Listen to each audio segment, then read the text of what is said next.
Hey YouTube, this is Kenyatta and I'm back with some more of our religious studies. Today we're gonna move on to want to get on to like Taoism and Confucianism and stuff. But first we're gonna do the basic elements of traditional Chinese beliefs. I'm skipping over right now Jainism and Sikhism. I might I might get back to it. It's just not something I went over and when I was teaching, because I simply didn't have enough time to go over it. Like when I first tried to go over it, I think maybe like first 2 semesters, and it was so much more to cover. It was so short, but it was so much more to cover that it just I wasn't able to get to some of the other religions in a way that I wanted to. Okay, because 16 weeks is really not enough time. Okay, and I actually tried to teach this to some older students, and like I think I only had like 4 or 5 weeks. But hey, all right, so I'm a little tired. I'm in my car because it's nice outside. School is almost over. Feel like I'm looking a little rough here, but it is what it is. My co-worker said I looked tired today, but I didn't feel tired. I felt, really rested. You see my Sisterlocks. I got these ends here on some of them. Where it, hold on. See how it's how they do it with the hand. Okay, that don't make sense. See how it is? I don't know why. I looked it up on YouTube, and so I thought it was just me, a me problem. But I see that there are other women. It might just be part of the process. Like, see how short this is. It was longer. I don't know. Let me see. I don't know what happened. Some of them, they break off, which is just that's just part of the process.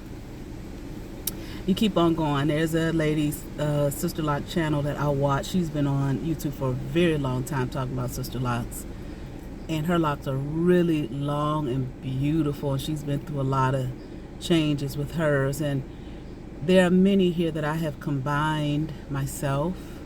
Like when we had a COVID pandemic, and like when they closed everything down. See how short these are? I don't know what, I don't remember what, well, obviously it broke off, but it's been a long time.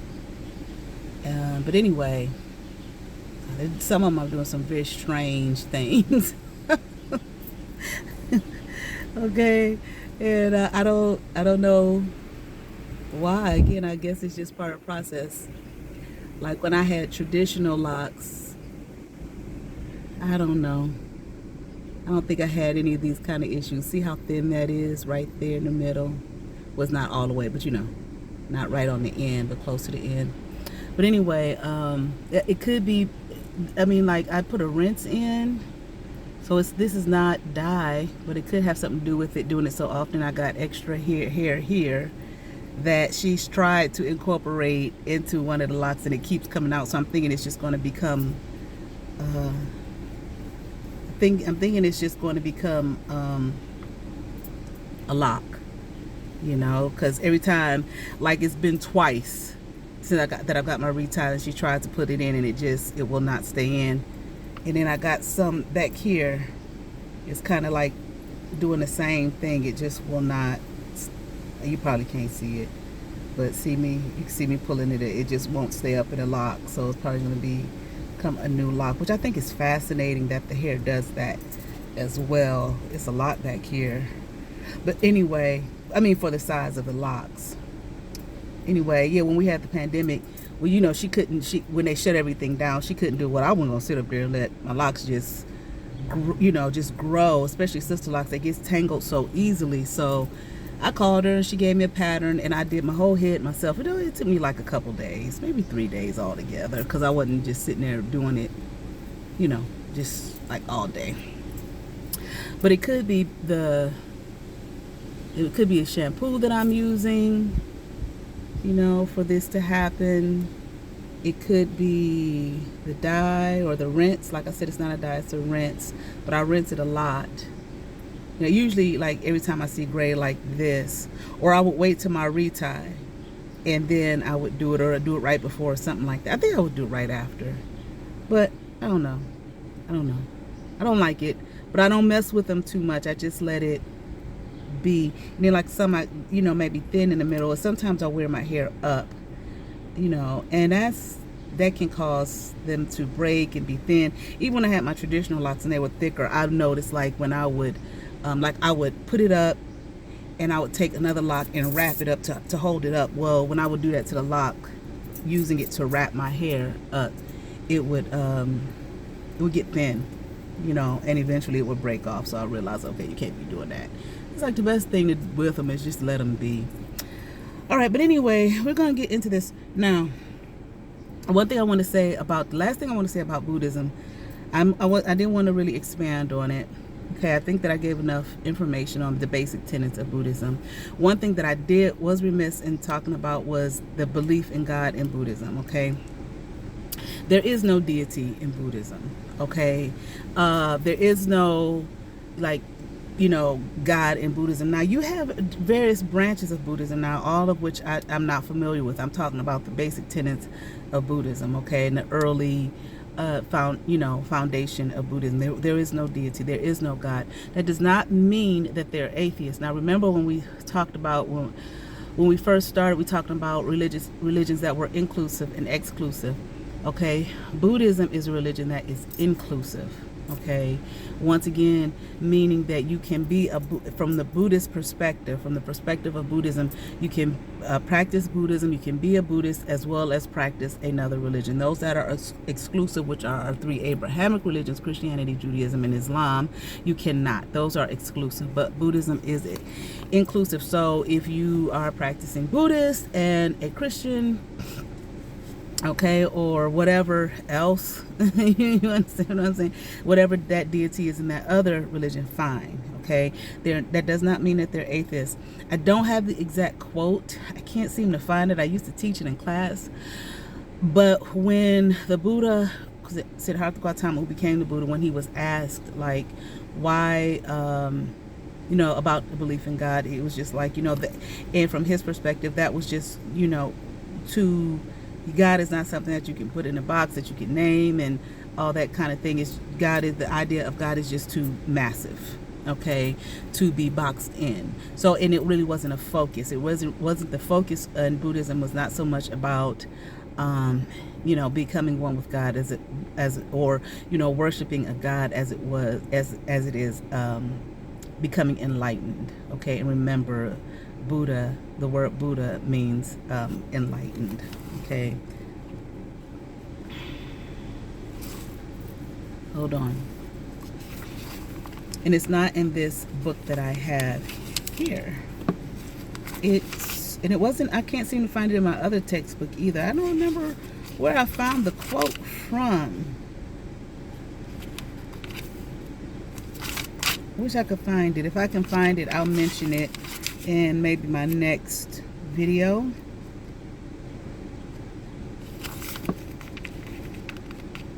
Yeah, okay. The awakened one or the enlightened one. Okay, so remember in Buddhism, it's more so about becoming enlightenment. Okay, at not, you know, worshiping a deity and not, remember, going within, just like he did. He went within and became enlightened, okay, or awakened to the questions that he had. So it's not about, you know, going outside of yourself or seeking a deity to give you the answers. It's about going within. All right, we are going to move on here to basic elements of traditional Chinese beliefs, so we can go into Taoism and Confucianism and Taoism and Buddhism. These are called the three doctrines. Okay, you may see Taoism spelled with a T, usually it is, but the pronunciation is Taoism. Okay, together they have profound influence on Chinese culture and history, although Buddhism did start in India. right? Confucianism and Taoism, they started in the soil of, indigenous China, okay? All right, early Chinese belief was a blend of several elements, okay? Belief in spirits, okay, which can be traced back more than 3,000 years.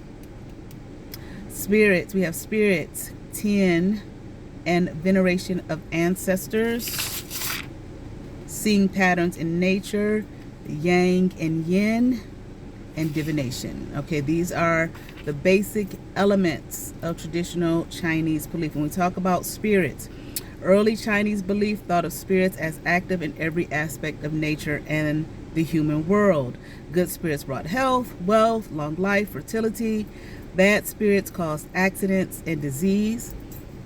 Disturbances, we find this in other indigenous traditional beliefs as well. Disturbances of nature, such as droughts, earthquakes, so on and so forth, these were considered punishments from spirits, okay, for human failings. But harmony could be restored. And how could harmony be restored? Through rituals and sacrifice. All right. Then we have Tian, Tian. During the Shang dynasty, circa 1500 to 1100 BCE, the omnipotent power, this was the omnipotent power that was believed to rule the world, was called Shangdi or Shangti. That is, once again, the omnipotent power that was believed to rule the world. Okay, how would we look at that in the West? As God. This power, this omnipotent power, was thought of as a personal God, okay, as we understand it here in the West, okay, when we talk about God, okay, and this God could be contacted by diviners, okay, same thing, okay. You can contact, God through prayer, which I do believe is a form of divination, okay, and other means, okay, so that basic understanding pretty much is the same. Shangdi could have been the memory of an ancestor. The veneration of Shangdi was part of the ancient practice of honoring ancestors. Okay, so we're going to get into that. In the Zhao dynasty from circa 1100 to 256 BEC, a new political regime, the Zhao kings, ignored this belief, ignored the Shangdi belief, and began explaining life in terms of a different conception. This different conception was Tien. That's how I'm pronouncing it. I hope I'm pronouncing it right, okay? Which is usually translated as heaven.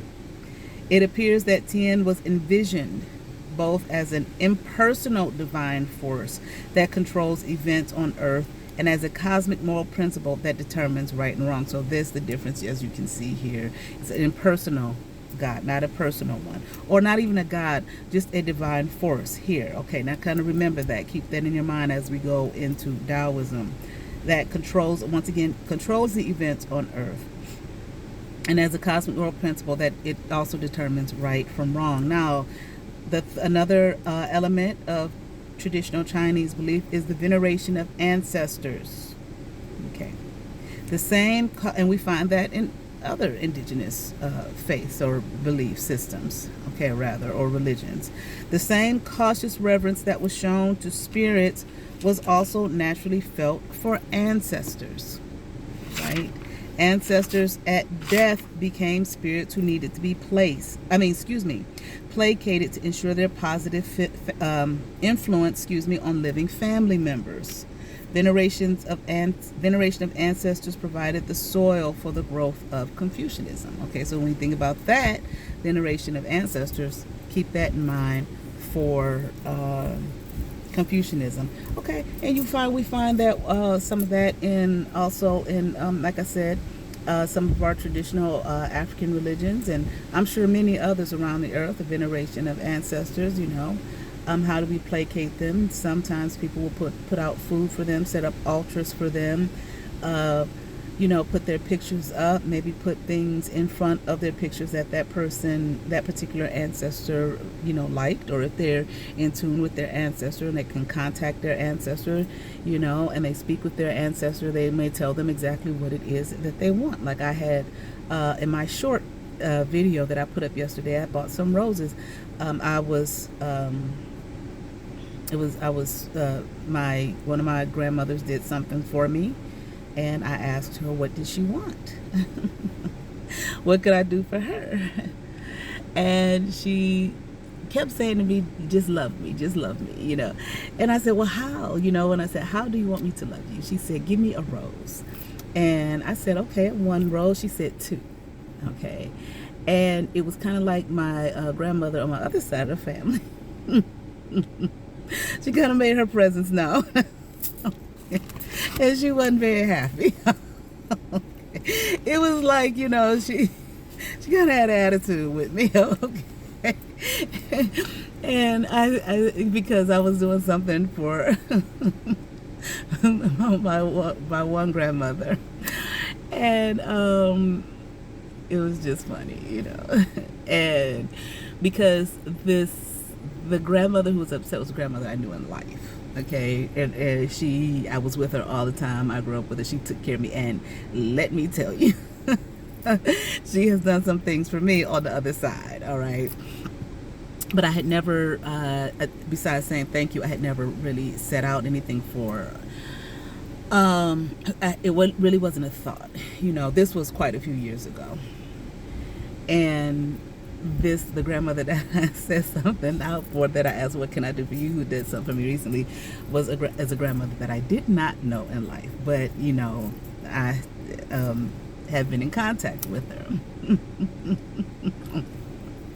I'm sorry to be laughing. It was just the way my grandmother came through, like, what? You know what I'm saying? That's not what she did, but that was the spirit of it. And I was like, are you upset? You know, are you mad? I was like, are you there? She was like, no. And she said, well, I'm here, you know. And I said, okay, you're upset because I'm going to do this for her and I haven't done nothing for you. And it was just like, honey, you know. And I said, okay. I said, would you like some roses as well? Would you like some flowers as well? And my grandmother was just kind of, I'm hearing her now, my grandmother was just kind of a little on the ornery side, you know, and so she still has the spirit of, you know, being upset, you know, but it's just like, I'm hearing her now say, well, I'll take it. You know, so that's why I got, you know, a bouquet of roses as opposed to just two. Okay. And, you know, my other grandmother, she was okay with that, you know, very calm. I'm sorry, just her energy was like, listen, honey, you know, I'm saying, I took care of you. You just meeting this one right here. Okay, all right. You know, I took care of you in life, here and in the beyond. Okay, it might have been a few years ago. You might not have known what to do, but you gonna thank me. You know, you ain't gonna do me like that. And it was like, okay. So everyone seemed to be okay, please, okay. But nevertheless, that's why I, you know, put those roses there. All right, but moving on. Okay, so I talked to one of my students one time was telling me that she went to get her nails done. Okay, and you know, she didn't necessarily know the you know, the ethnicity, you know, of the people that were doing her nails, but they were obviously Asian. And she was saying how the lady put some orange slices in front of a statue that she assumed was a Buddha. Now let me say this. The little statue that we see of the, you know, the man with the big belly, we call that a Buddha. That's not a Buddha. Okay. I will find out exactly. I cannot remember. It's in my other textbook. We went over it in class. Okay. And there were many students who knew that was not the Buddha. Okay. So when you see that is another, I don't want to say deity or anything because the Buddha isn't a deity, all right? The Buddha isn't even considered a deity.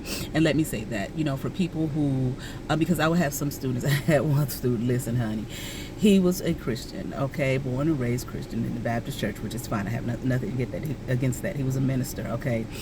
He could not believe that, because we talked about, you know, in Buddhism, how they don't have a God that they worship. And he was like, well, the Buddha is their God. And it's like, no, the Buddha is not, okay?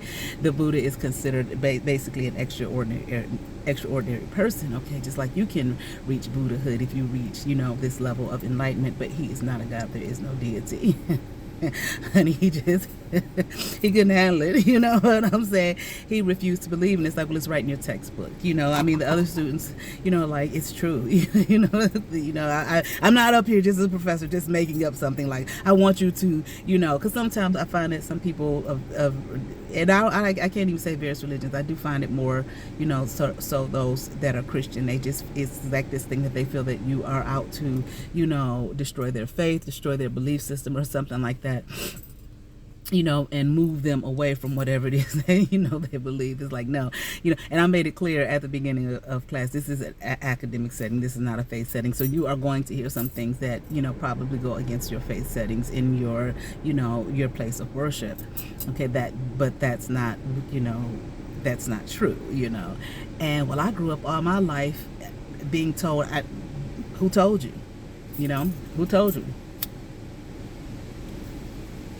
And the only reason I'm saying who told you is because whoever told you obviously did not know themselves. Because they weren't telling you what's true. Okay. I don't care if it was your church telling you. Your church told you wrong. Okay. All right. You allow that faith to tell you, just like you will from your faith perspective. People may have, you know, false ideas, you know, about your particular faith, and they're the ones who can tell you. Hopefully, sometimes they can't because they simply don't know. You know, a lot of times, you know, this is how I just grew up, you know, but you may not even know what the belief system is. You know, I just go to church and, you know, or whatever. You know what I'm saying? I can't say that this does not happen in other religions. I'm talking about, I can say Christianity. I mean, I grew up Christian. You know what I mean? You know, born and raised in church. So I see these things there. Okay, but I'm sure it probably, happens in other religions as well. But nevertheless, you saw the woman putting some orange slices in front of, you know, let's just say it was a statue of the Buddha, and it's like, well, that would be an ancestor. There's a veneration to an ancestor, you know, maybe, or whatever if it was a deity, but I don't think so. Okay, if it was Buddha, but she didn't know. The student didn't know. The student assumed, just like when we see the little fat, you know, and they call it the fat Buddha and everything. No, that's not a Buddha. All right, but I will look it up and I will tell you what it is. Okay, because I don't have my other phone here in the car with me to Google it right now. Okay, but I will. All right. The next basic element is seeing patterns in nature. China's long and mighty rivers, high mountain chains, distinct seasons, frequent floods, droughts, earthquakes, so on and so forth, all influence the Chinese view of the natural world. Of course, you know, the elements, our conditions, our circumstances during these time periods influence how the people in that particular area, you know, influence how they saw the natural world. Of course it would. To survive, the Chinese people had to learn that while they could not often control nature, they could learn to work with it, okay?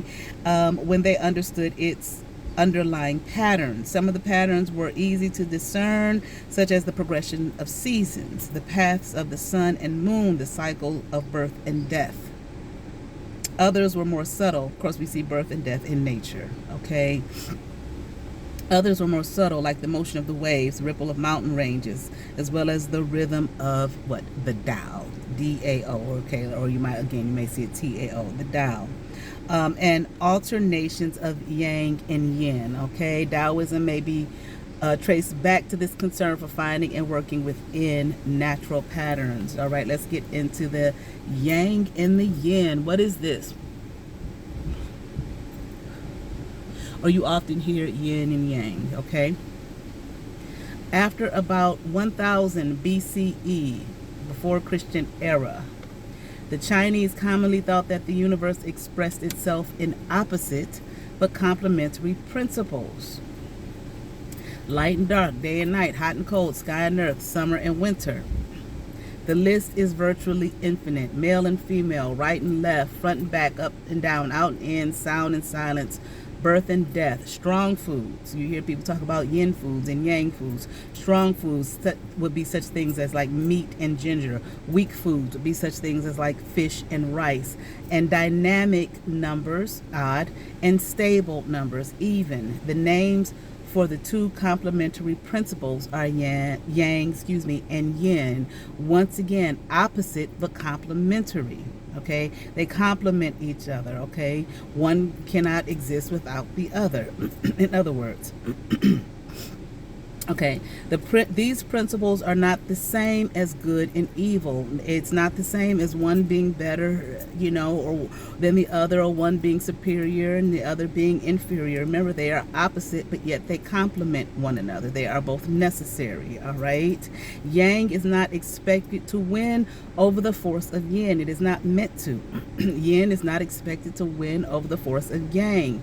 The ideal is a dynamic balance between the forces. Here we have balance. Excuse me.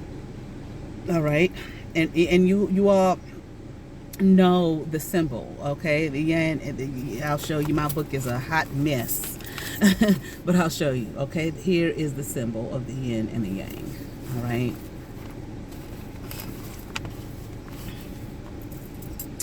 The emblem of balance is the yin yang circle, divided into what looks like two intertwined commas. One half is light, which represents yang. The other is dark, which represents yin. Inside each division is a small dot of the contrasting color that represents the seed of the opposite. All right, so obviously, okay, you have which one is dark? I believe yang is dark. Okay, yin is light. Isn't that what it says here? Yep. No, excuse me. Yang is light. Yin is dark. But here we have, okay, a bit of each on each side. So we have the dark and the light, and we have the light and the dark. Okay.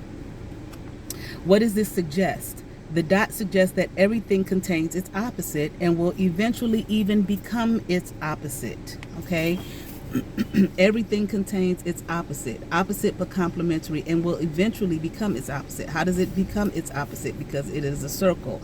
A circle, it moves. Okay, and as the circle moves, then here we have the dark side becoming light, and the light side moves and it becomes dark.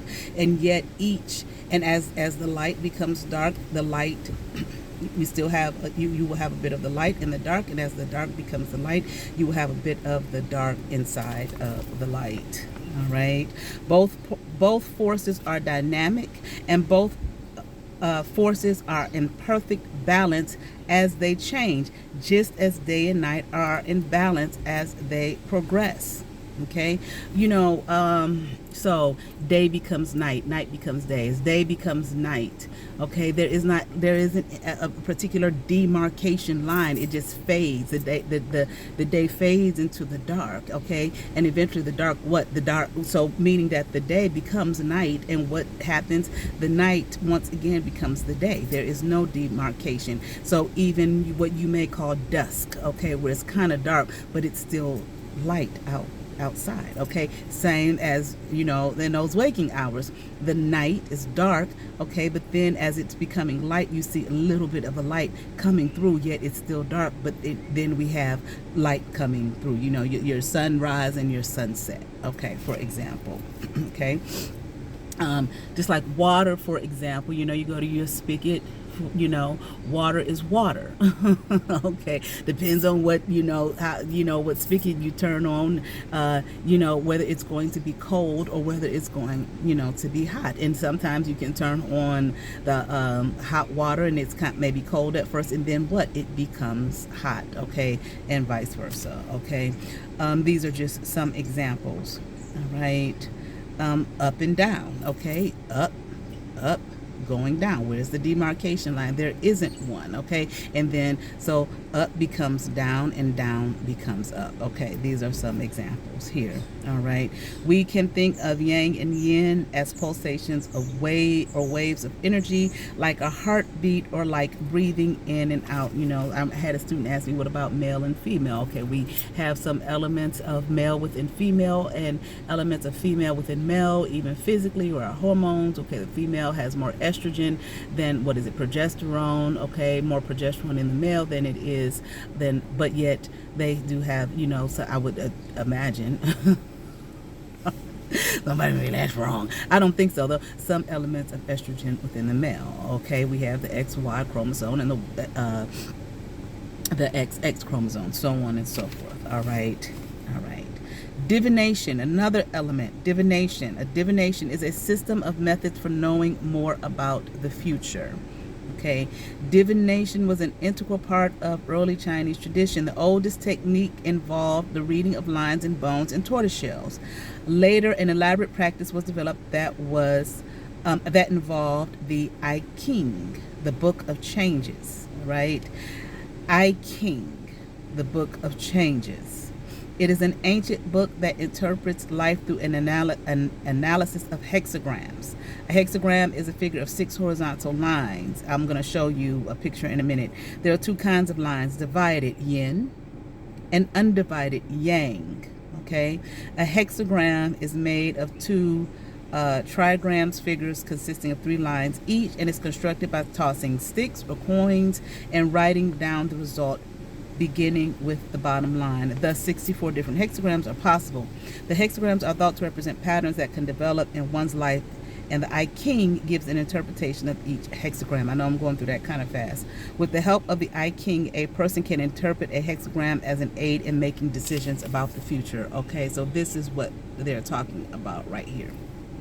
Okay, this is the hexagram. Okay, you see the lines that are broken apart and those that aren't. I have actually a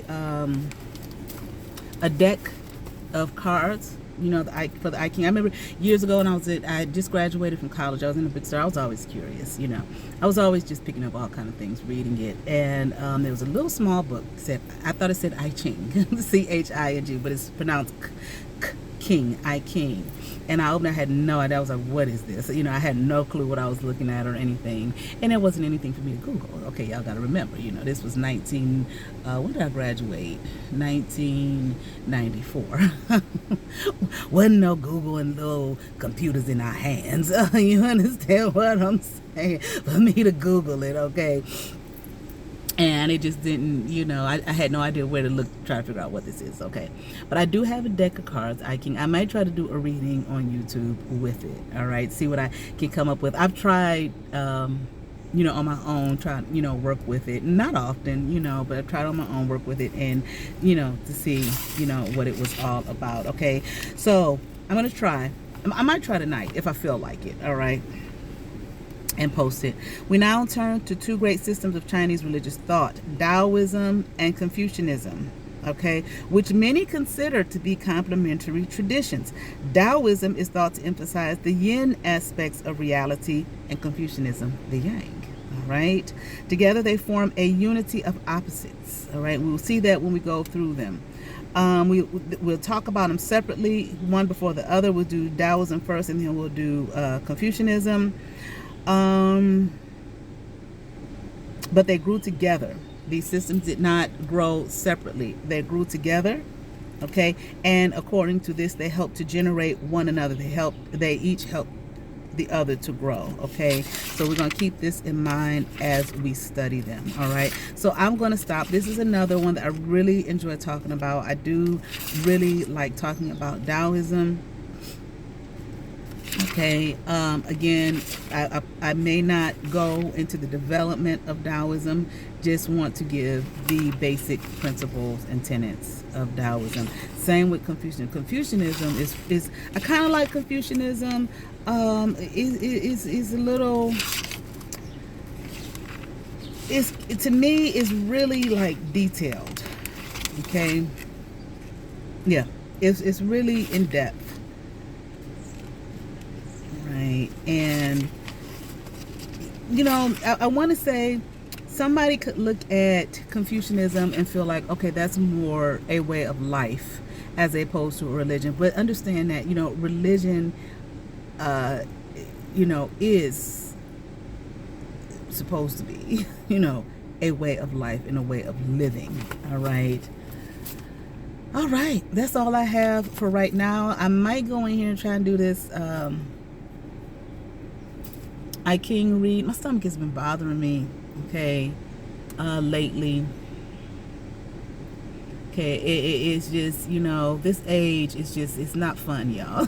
I'm telling you, it's not fun. Okay, you got the perimenopause, which I've been going through since I was about 43 years old. A friend of mine, she went through it for like 10 years. It can last anywhere from a few months to like 15 years. Okay, maybe even a little bit longer than that. So it's just not fun. Okay. One of the issues I may talk, I said I was going to do a separate video on it, and I will when I feel like it. You know, one of the issues with it is symptoms. I mean, the symptoms are just freaking horrendous. You know, it's no fun at all. Physical symptoms, which can be, you know, some doctors have said that they've seen like hundreds of freaking symptoms, you know, in one human being. It's just this whole thing with the hormones and whatnot, you know, and this you know, even the mental and emotional strain on you, you know, and it's times you'll be going through something or you feel something about it, and then it just kind of hits you. You have to remember you're going through perimenopause. You can go to the doctor and they be like, I don't find shit, your blood work is weird, everything's fine, everything's perfect, and you just feel like shit. You know what I'm saying? And then the symptoms, you know, it will pass. You know, sometimes it passes and you feel great for a while, and bam, then that shit can hit you. And one of the symptoms is you just will have sometimes stomach issues. Okay, it's just, this is what I'm dealing with right now. All right, but believe you me, I've had it much worse than what I'm dealing with today. Much worse, a few years back. But when that shit shows up, it shows up. And ain't no need of nobody thinking that you ain't gonna deal with perimenopause. Now, I will say this: there are some people you're going to go through it. You may not experience the symptoms to the degree that other women do. Okay, it might just be extremely and excessively horrendous. Okay, some women may not notice anything. Okay, and I think it's fewer of those.